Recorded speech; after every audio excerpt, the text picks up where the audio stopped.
एक बुजुर्ग गुजरे हैं जिनका नाम मालिक बिन दिनार रहिमहुल्लाह था। बहुत बड़े बुजुर्ग गुजरे हैं। शुरू में उनकी जिंदगी अजीब सी थी। हर वक्त गुनाहों में मुब्तला रहते, शराबी कबाबी किस्म के बंदे थे।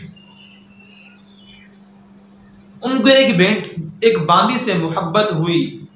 उस बांदी से एक बेटी हुई और बेटी बहुत खूबसूरत थी। हर वक्त बेटी को साथ रखते, बेटी से मोहब्बत करते। मालिक बिन दिनार रहमहुल्लाह जब गोद में लेकर बैठते बेटी को, शराब पीने लगते तो बेटी हाथ से शराब लेकर गिरा देती। अब बेटी थी, मोहब्बत थी, खामोश हो जाते। 2 साल के बाद बेटी का इंतकाल हो गया। बड़े गमगीन थे, बड़े परेशान थे। एक दिन रात को सोए हुए थे, ख्वाब में देखते हैं कि एक सांप है,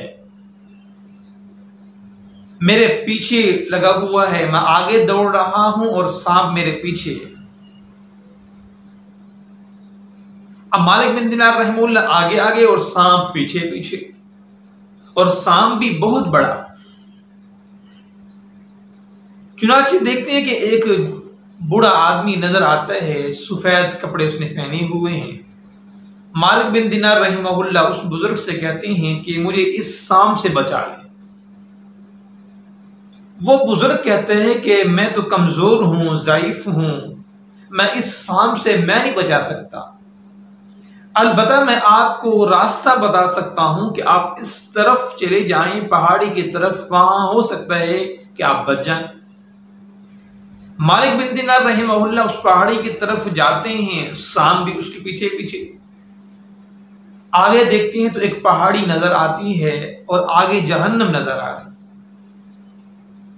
मालिक बिन दिनार रहमहुल्लाह फिर वापस लौटते हैं उसी बुजुर्ग के पास कि वहां तो मामला कुछ और है, मेरी रहनुमाई करें, मुझे इस सांप से बचाए। वो बुजुर्ग फिर यही कहता है कि मैं तो कमजोर हूं, ज़ाइफ हूं, मैं नहीं बचा सकता। अलबत्ता आप इस तरफ चले जाए, हो सकता है कि यहां बंदोबस्त हो जाए। मालिक बिन दिनार रहमहुल्लाह दूसरी तरफ दौड़ पड़ते हैं। आगे जाकर देखते हैं तो एक महल नजर आता है, बहुत बड़ा महल होता है। उस महल के बाहर एक दरबान बैठा होता है, चौकीदार बैठा होता है। चौकीदार आवाज लगाता है कि बच्चों, अगर इस बंदे को कोई जानता है तो बाहर आए। तो वो जो उनकी बेटी 2 साल की फौत हुई थी, वो बाहर आती है, बाप को चिमट जाती है और बाप से कहती है कि अलम यअनिल लज़ीना आमनू अन तख़शअ क़ुलूबुहुम लिज़िक्रिल्लाहि वमा नज़ला मिनल हक़। जो लोग ईमान ले आए हैं, क्या उनके लिए अभी भी वक़्त नहीं आया कि उनके दिल में अल्लाह का जिक्र उतर जाए और अल्लाह से मुआफ़ी मांग लें। मालिक बिन दिनार रहमहुल्लाह के दिल में ये बात उतरती है और पूछते हैं कि बेटी ये क्या मामला है, यहाँ कैसे आप?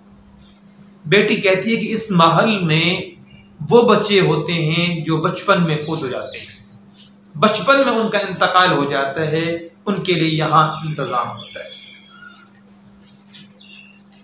फिर मालिक बिन दिनार रहमहुल्लाह बेटी से पूछते हैं कि बेटी ये सांप क्या है? बेटी कहती है ये सांप जो है ये आपके गुनाह है, आपके गुनाह इतने ज्यादा हैं कि इसलिए ये बहुत बड़ा सांप, मोटा बड़ा सांप बना हुआ है। बेटी ये बूढ़ा आदमी कौन था?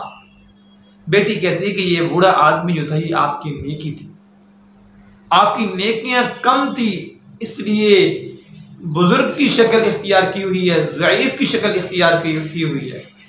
अगर आपकी नेकियां ज्यादा होती तो ये जवानी की शक्ल में होती। आप पे गुनाह ज्यादा हैं, नेकियां कम हैं, इसलिए ये मामला है। मालिक बिन दिनार रहमहुल्लाह के दिल में ये बात उतरी। फौरन मालिक बिन दिनार रहमहुल्लाह की आंख खुली और अल्लाह से मुआफ़ी मांगी और जिंदगी को तब्दील कर दिया और वक़्त के वली बने। इस वाक़े से हमें सबक क्या मिलता है? हमें सबक ये मिलता है कि हम किसी नेकी को छोटा समझकर छोड़ न दें। जब भी दिल में नेकी का इरादा आए, दिल का नेकी का शौक पैदा हो, फौरन नेकी कर लें। शैतान हमें कहते हैं कि आज छोड़ दे, कल कर लेंगे। कल जब आते हैं तो फिर कहते हैं आज छोड़ कल कर ले। उलमा फरमाते हैं कल कभी आना नहीं है, कल कभी आएगा भी नहीं। जब भी दिल में इरादा आए नेकी का, फौरन हम नेकी कर लें, चाहे नेकी छोटी हो चाहे बड़ी हो। ये क़यामत वाले दिन हमें ये छोटी नेकी भी काम आ जाएगी।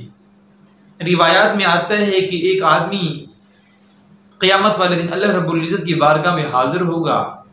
अल्लाह रब्बुल इज़्ज़त फरमाएंगे कि तेरे गुनाह इतने हैं कि 99 गुनाहों के दफ्तर भरे हुए हैं।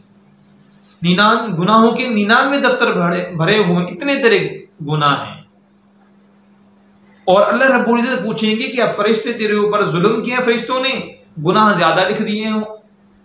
बंदा कहेंगे बारी ताला नहीं, मैंने अपने ऊपर खुद जुल्म किया, मैंने गुनाह किए।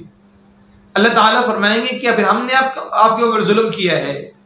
बंदा कहेगा बारी ताला नहीं, आपने जुल्म नहीं किया, मैंने अपने नफ्स पर खुद जुल्म किया है। अल्लाह ताला फरमाएंगे आज आपके ऊपर जुल्म नहीं किया जाएगा। हमारे पास एक नेकी ऐसी है, ये नेकी आपके ऊपर जुल्म नहीं होने देगी। वो नेकी क्या थी? अल्लाह ताला एक पुर्जा देंगे, इस पुर्जे पर ला इलाहा इल्लल्लाह लिखा होगा। वो पुर्जा अल्लाह रब्बुल इज़्ज़त फरमाएंगे ये पुर्जा ले जाओ और जाकर वजन करवाओ। एक पलड़े में 99 गुनाहों के दफ्तर रखे जाएंगे, दूसरे पलड़े में एक ये पुर्जा रखा जाएगा। ये पुर्जे वाला जो होगा पल्ला वो वजनी हो जाएगा और गुनाहों की जो 99 दफ्तर होंगे उनका वजन कम